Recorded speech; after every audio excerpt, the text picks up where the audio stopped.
நம்ம இன்னைக்கு இந்த வீடியோவில் எந்த விஷயத்தை பற்றி பேச போகிறோம், யாரை பற்றி பேச போகிறோம் அப்படின்னு சொல்லி கேட்டோம் அப்படின்னா, நேற்று வந்துட்டு நெல்லை இருக்கு இல்லையா, ஸோ திருநெல்வேலியில் வந்துட்டு பார்த்தோம் அப்படின்னா கவின் அப்படின்னு சொல்லக்கூடிய ஒரு இளைஞன் ஆவண கொலை செய்யப்பட்டிருக்கக்கூடிய விஷயம் அப்படின்றது தமிழ்நாட்டிலையும் மறுபடியும் வந்துட்டு பார்த்தோம் அப்படின்னா ஒரு விவாத களத்தை ஏற்படுத்தியிருக்கு அப்படின்னு சொல்லலாம். ஸோ பெண்களுக்கு எதிரான இந்த பாலியல் துன்புறுத்தல்கள், பாலியல் வழக்குகள் அப்படின்றத வந்துட்டு பார்த்தோம் அப்படின்னா எப்படி ஒவ்வொரு டைம் நடக்கும்போது வந்துட்டு வி வாண்ட் ஜஸ்டிஸ் அப்படின்ற மாதிரி கேட்குறோமோ, அதே மாதிரி வந்துட்டு பார்த்தோம் அப்படின்னா ஆண்களுக்கு எதிராக, அதுவும் குறிப்பாக சொல்லணும் அப்படின்னா இந்த பட்டியலின இளைஞர்கள் இருக்காங்க இல்லையா, அவங்களுக்கு எதிராக இந்த ஆவண கொலைகள் அப்படின்றதும் தொடர்ந்து நடந்துகிட்டே இருக்கு அப்படின்னு சொல்லலாம். ஸோ இன்னுமே வந்துட்டு பார்த்தோம் அப்படின்னா கோகுல் கொலை வழக்கு மாதிரியான வழக்குகள் இருக்கு இல்லையா, அது வந்துட்டு முடிவு எட்டப்படாத இந்த நேரத்தில் அதனுடைய தொடர்ச்சியாக கவின்குமாரனுடைய கொலை வழக்கு அப்படின்றது வந்துட்டு ரொம்ப பெரிய அதிர்வலைகளை தமிழ்நாட்டில் ஏற்படுத்தியிருக்கு அப்படின்னு சொல்லலாம்.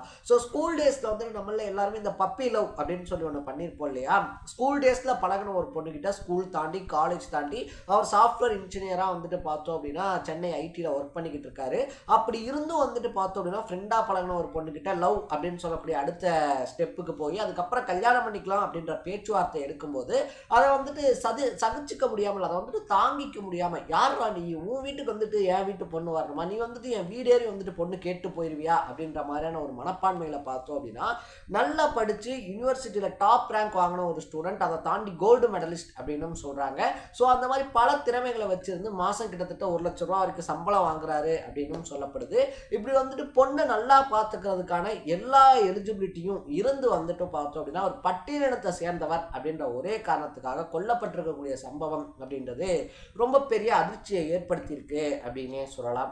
வழக்கம் போல வந்துட்டு பார்த்தோம் அப்படின்னா பல சமூக செயற்பாட்டாளர்களாக இருந்தாலும் சரி, திரைப்படத்துறையை சார்ந்தவங்களாக இருந்தாலும் சரி, எல்லாருமே தங்களுடைய கண்டனம் அப்படின்றத தெரிவிக்கிறதோட மட்டும் இல்லாமல் ஒவ்வொரு கொலை அப்படின்றத நடக்கும்போதும் இந்த மாதிரியான ஆவண கொலைகளுக்கு எதிராக வந்துட்டு கவர்மெண்ட் ஸ்ட்ராங்கான ஒரு சட்டம் அப்படின்றத வந்துட்டு கொண்டு வரணும்னு சொல்லி கேட்டுக்கிட்டு தான் இருக்கும். பட் கவர்மெண்ட் அதை காதில் வாங்கின மாதிரியே தெரியல. ஜாதி மறுப்பு திருமணங்கள் அப்படின்றத வந்துட்டு நாங்கள் ஊக்குவிப்போம் அப்படின்னு சொல்லக்கூடிய கவர்மெண்ட் அந்த திருமணம் பண்ணிக்கக்கூடியவங்க இருக்காங்க இல்லையா, அவங்க உயிரை காப்பாற்றக்கூடிய விதத்தில் எந்த நடவடிக்கையுமே எடுக்கிறது இல்லை அப்படின்னு சொல்லிட்டு கவர்மெண்ட்டுக்கு எதிராகவும் சாடிக்கிட்டு இருக்காங்க அப்படின்னே சொல்லலாம். ஸோ யார் இந்த கவின், அதை தாண்டி கவினுக்கு என்ன நடந்துச்சு, அடுத்த கட்ட நடவடிக்கைகள் அப்படின்றது என்ன அப்படின்னு சொல்லி தான் இந்த வீடியோவில் பேச போகிறோம். அதுக்கு முன்னாடி நம்ம சேனலுக்கு நீங்கள் புதுசாக வந்திருந்தீங்க அப்படின்னா இதே மாதிரி அப்பப்போ அப்டேட்டாக போயிட்டு இருக்கக்கூடிய விஷயங்கள், அது கரண்ட் அஃபேர்ஸாக இருந்தாலும் சரி, பாலிடிக்ஸாக இருந்தாலும் சரி, ஸ்போர்ட்ஸாக இருந்தாலும் சரி, அப்பப்போ அப்டேட்டாக போயிட்டு இருக்கக்கூடிய விஷயங்களை நீங்கள் தொடர்ந்து தெரிஞ்சுக்கணும் அப்படின்னு ஆசைப்பட்டீங்கன்னா மறக்காம சேனலை ஃபாலோ சப்ஸ்கிரைப் பண்ணிக்கங்க. ஃபர்ஸ்ட் ஆஃப் ஆல் வந்துட்டு பார்த்தோம் அப்படின்னா தூத்துக்குடி மாவட்டத்தில் இருக்கக்கூடிய ஏரல் அப்படின்ற கிராமத்தில் பார்த்தோம் அப்படின்னா ஆறுமுகமங்கலம் அப்படின்னு சொல்லக்கூடிய ஒரு பகுதியை சார்ந்தவர் தான் கவின் அப்படின்னே சொல்லலாம். அம்மா வந்துட்டு பார்த்தோம் அப்படின்னா தமிழ்ச்செல்வி, அப்பா சந்திரசேகர் அப்படின்னு சொல்லிட்டு விவசாய பின்னணி இருக்கக்கூடிய ஒரு கிராமம். அதை தாண்டி வந்துட்டு பார்த்தோம் அப்படின்னா பாளையங்கோட்டை இருக்கு இல்லையா, அந்த பகுதியை சேர்ந்தவர் தான் அந்த பொண்ணு அப்படின்னு சொல்லப்படுது. அப்பா அம்மா 2 பேருமே, அதாவது சரவணன், கிருஷ்ணகுமாரி அப்படின்னு சொல்லிட்டு அப்பா அம்மா 2 பேருமே வந்துட்டு சப் இன்ஸ்பெக்டர்ஸா இருக்காங்க அப்படின்னு சொல்றாங்க. சோ அப்படி இருக்கும்போது வந்துட்டு பார்த்தோம் அப்படின்னா அந்த ஆரல் இருக்கு இல்லையா, அதை சார்ந்த பள்ளிக்கூடத்துல படிக்கும் போதுதான் வந்துட்டு கவின்குமாருக்கும் அந்த பெண்ணுக்கும் உண்டான பள்ளி பருவ நட்பு அப்படின்றது ஆரம்பிச்சிருக்கு. வழக்கமாக வந்துட்டு பார்த்தோம் அப்படின்னா ஒரு லாங் டிஸ்டன்ஸ் இல்லை, அதை தாண்டி வந்துட்டு ஒரு ரொம்ப நாள் வந்துட்டு ஒரு ஃப்ரெண்ட்ஷிப் அப்படின்றது போய்கிட்டு இருக்கும்போது சரி ஓகே இவங்க நம்மளை பற்றி எல்லாமே புரிஞ்சுக்கிறாங்க, நம்மளோட சுச்சுவேஷன் அப்படின்றத வந்துட்டு புரிஞ்சுக்கிறாங்க, இவங்களே நம்ம லைஃப் பார்ட்னராக வந்துட்டா என்ன அப்படின்னு சொல்லி தோணும் இல்லையா. அந்த மாதிரி தான் வந்துட்டு பார்த்தோம் அப்படின்னா கவினுக்கு வந்துட்டு தோணிருக்கு. அது பின்னாட்களில் காதலாகவும் மாறி இருக்கு. கவின் காலேஜ் முடிச்சுட்டு சென்னைக்கு ஒர்க்கெல்லாம் போனாலும் கூட வந்துட்டு பார்த்தோம் அப்படின்னா அப்பப்போ ஊருக்கு வரும்போது வந்துட்டு அந்த பொண்ணு ஒரு தனியார் சித்த மருத்துவ ஹாஸ்பிட்டலில் வேலை பார்க்குறாங்க அப்படின்னு சொல்கிறாங்க. ஸோ அங்கேயே போயிட்டு மீட் பண்ணி பேசுறது அப்படின்ற மாதிரி விஷயங்கள் தொடர்ந்து நடந்துக்கிட்டு இருக்கு. இப்படியே போய்கிட்டு இருக்கும்போது வந்துட்டு பார்த்தோம் அப்படின்னா சரி ஓகே கவினுக்கும் ஒரு 27 வயசு ஆயிடுச்சு அப்படின்றதுனால என்ன பண்ணுறாங்க அப்படின்னு பார்த்தோம்னா அவங்க வீட்டில் போயிட்டு கல்யாண பேச்சு அப்படின்றத இருக்கிறாங்க. பட் அவங்க வீட்டில் வந்துட்டு ஸ்ட்ரிக்டாக நோ அப்படின்றத சொல்லிடுறாங்க. அதுக்கு காரணம் அவருடைய சமூக பின்னணி அப்படின்னே சொல்லலாம்.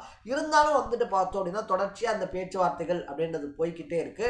இதுக்கு நடுவில் அந்த பொண்ணினுடைய தம்பியான சுர்ஜித் என்ன பண்ணுறோம் அப்படின்னா கவினை கூப்பிட்டு தனியா மிரட்டுறது, இப்படிலாம் பண்ண அப்படின்னா நீ இருக்க மாட்ட அப்படின்ற மாதிரி மிரட்டல் பல டைம் விடுத்திருக்காரு அப்படின்னு சொல்லப்படுது. இது எல்லாத்தையும் தாண்டி வந்துட்டு பார்த்தோம் அப்படின்னா கவின் தொடர்ச்சியா அந்த பொண்ணுகிட்ட பேசிட்டே இருந்திருக்காரு, நேரா போய் மீட் பண்றது அப்படின்னு சொல்லிட்டு.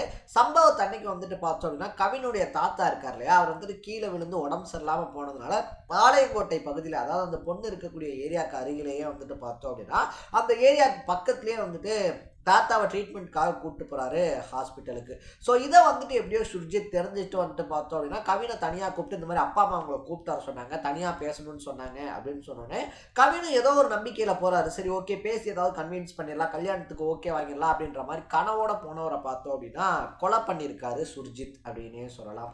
ஸோ அவங்க அம்மா அப்பா முன்னாடியே வந்துட்டு பார்த்தோம் அப்படின்னா ஆடு இருக்கிற மாதிரி அறுத்து போட்டாங்கப்பா என் பிள்ளைய அப்படின்னு சொல்லிட்டு அழக்கூடிய அழுகுரல் அப்படின்றது இருக்கு இல்லையா, அது கேட்குற எல்லாத்துடைய மனசையுமே உருக்குற அளவுக்கு இருக்கு அப்படின்னு தான் சொல்லணும். நம்ம முன்னாடியே சொன்ன மாதிரி யூனிவர்சிட்டியில டாப் ரேங்கர்ல ஒருத்தர் கோல்டு மெடலிஸ்ட்னு சொல்றாங்க, அதை தாண்டி 1 லட்ச ரூபா வரைக்கும் சம்பளம் அப்படின்றது வாங்குறாங்க அப்படின்னு இருந்தாலும் கூட அவருடைய சமூக பின்னணி அப்படின்றது இருக்கு இல்லையா, நீ வேற கேஸ்ட் அதுவும் தாழ்த்தப்பட்ட ஒரு கேஸ்ட் அதுலேருந்து வந்துட்டு நீ கேட்டுருவியா அப்படின்ற மாதிரி இருக்கக்கூடிய விஷயம் இருக்கு இல்லையா, கொஞ்சம் கூட அக்செப்ட் பண்ணிக்க முடியாத ஜாதிய அடக்குமுறையினுடைய உச்சம், அதை தாண்டி ஜாதிய வெறியினுடைய அருவருப்பினுடைய உச்சம் அப்படின்னு சொல்லக்கூடிய அளவுக்கு வந்துட்டு பார்த்தோம் அப்படின்னா இன்னைக்கு ஜென்ரேஷன் எங்கேயோ போய்கிட்டு இருக்கு. ஏஐ மாதிரியான விஷயங்களா இருந்தாலும் சரி எக்கச்சக்கமாக நம்ம முன்னாடி போய்கிட்டு இருக்கோம் அப்படின்னு சொல்லி நினச்சிக்கிட்டு இருந்தாலும் பார்த்தோம் அப்படின்னா இந்த மாதிரி ஒரு சிலர் பண்ணக்கூடிய விஷயங்கள் அப்படின்றது இருக்கு இல்லையா, அது அப்பப்போ இந்த சமுதாயத்தில் நடந்துக்கிட்டே தான் இருக்கு அப்படின்னே சொல்லலாம். ஸோ இதுக்கு வந்துட்டு யாருமே காரணமாக இருக்க முடியாது. இப்போ இன்கேஸ் வந்துட்டு அந்த பையன் நல்லா படிக்கல, அந்த பையனுக்கு சரியான வேலை வாய்ப்பு இல்லை அப்படின்னு சொல்லி மறுத்திருந்தா சரி ஓகே போகிற இடத்துல பொண்ணு கஷ்டப்பட்டுரும் அப்படின்னு சொல்லி நினச்சிருப்பாங்க போல அப்படின்லாம். இல்லை அந்த பொண்ணுடைய பேக்ரவுண்ட் இருக்கு இல்லையா, சார் அந்த பையனுடைய பேக்ரவுண்டு ஃபேமிலி பேக்ரவுண்ட் அப்படின்றது சரியில்லைப்பா, என் பொண்ணு அங்கே போயிடுச்சு அப்படின்னா கஷ்டப்படும் அப்படின்னு சொல்லி ரிஜெக்ட் பண்ணியிருந்தா சரி ஓகே அந்த பையன் வந்துட்டு விட்டுட்டு போயிருக்கணும், அந்த பையனுடைய தப்பு அப்படின்னு சொல்லலாம். பட் அந்த மாதிரி எந்த ரீசனுமே இல்லாமல் அந்த பையன் வந்துட்டு துளி கூட பொறுப்பெடுத்துக்க முடியாத ஒரு விஷயம் இருக்கு இல்லையா. இங்கே யாருமே வந்துட்டு பிறக்கும் போது பார்த்தோம் அப்படின்னா வந்துட்டு நான் இந்த வீட்டில் பிறக்கணுங்க, இந்த கேஸ்ட்டில் பிறக்கணுங்க, இந்த மதத்தில் பிறக்கணும் அப்படின்னு சொல்லி கேட்டு பிறக்கிறதெல்லாம் கிடையாது. இன்னும் சொல்ல போனோம் அப்படின்னா இதுக்கு நம்ம யாருமே இன்க்ளூடிங் இந்த வீடியோ பார்த்துக்கிட்டு இருக்க நீங்களா இருந்தாலும் சரி, எடுத்துக்கிட்டு இருக்க நானாக இருந்தாலும் சரி, இல்லை சுற்றி இருக்கிறவங்களா இருந்தாலும் சரி, யாருமே வந்து பார்த்தோம் அப்படின்னா நம்ம சமூக பின்னணி அப்படின்றதுக்கு பொறுப்பு எடுத்துக்க முடியாத ஒரு சுச்சுவேஷன் அப்படின்றது இருக்கு. பட் அந்த சமூக பின்னணிக்காக தான் பல கொலைகள், ஆவண கொலைகள் அப்படின்றது தொடர்ந்து நடந்துகிட்டும் இருக்கு. கோகுல் மாதிரி இருக்கிற இளைஞர்களாக இருந்தாலும் சரி, அதை தாண்டி கவின் மாதிரி இருக்கக்கூடிய இளைஞர்களாக இருந்தாலும் சரி, தங்களுடைய வாழ்க்கை அப்படின்றத இழந்துக்கிட்டே இருக்காங்க அப்படின்னே சொல்லலாம்.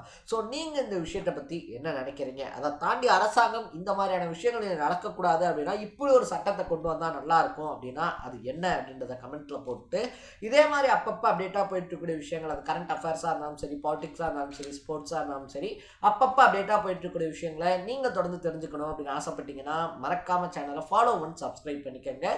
நாளைக்கு இதே மாதிரி இன்னொரு இன்ட்ரெஸ்டிங்கான வீடியோட சந்திக்கலாம். டடா, bye bye.